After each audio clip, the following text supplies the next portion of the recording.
Hi everyone and welcome to The Road Wild. Today I'm going to talk about the clothes that I'll be taking on my hike on the Appalachian Trail this spring.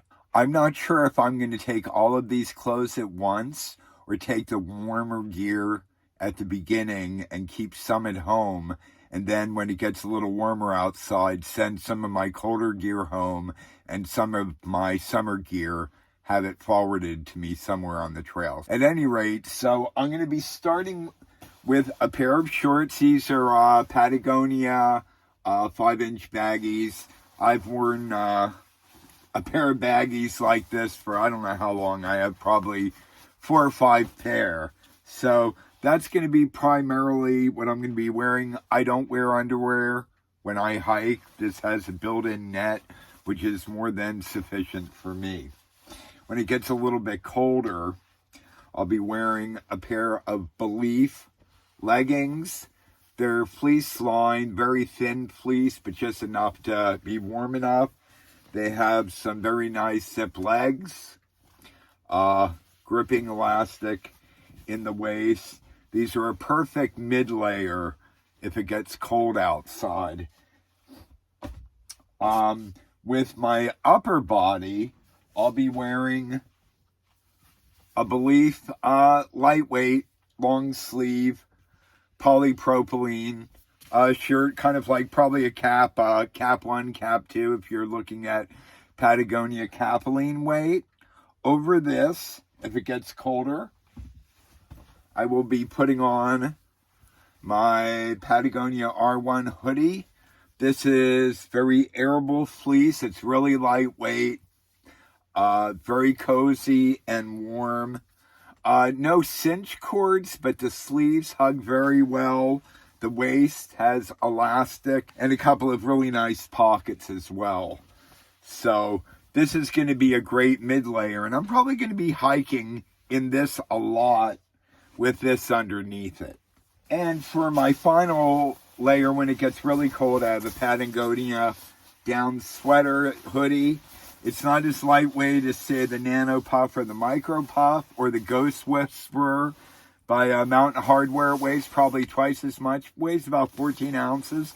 But for me, it's worth it. This is probably my luxury item because I like staying warm. And one of my biggest fears is being cold. So I want to make sure I'm not cold. And I think this will do the trick. The summer months, when it's really warm out and it's too hot to wear a long sleeve shirt, I have this great Club Ride short sleeve, silk weight, ventilation on the sides. This is a great, comfortable shirt. I have several of these as well. Use them for biking, but they're great for hiking as well.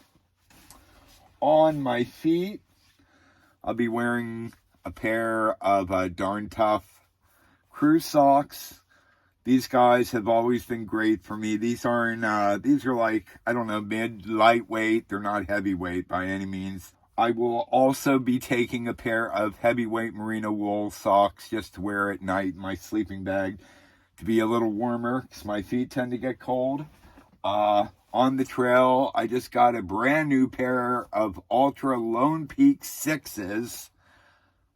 These have been out for a little while, not super long, but I've used Lone Peaks for a long time. I started with Solomon's way back when, and when I discovered Lone Peaks, I never looked back. So I love the wide toe box and the zero drop. It took me no time to get used to it at all, but I'm told sometimes you have to go slower in transition before you go to a zero drop. So there are people that know a lot more about that than I do. And finally, I have a pair of Walmart knockoff Crocs that I'll be wearing in camp.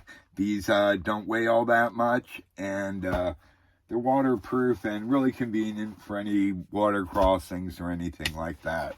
For rain gear, I have my faithful Marmot Precip jacket and my Marmot Precip pants. And I'll be wearing these as both rain gear and wind gear or a cold weather layer if I need it. I will be carrying all of that in this Z-Packs dry bag. So that's about it for the clothes. If you guys like other clothes in particular, leave some comments and let me know what they are. Let me know why they work for you. Everybody sharing the knowledge is the way we all get smarter. See you out on the trail.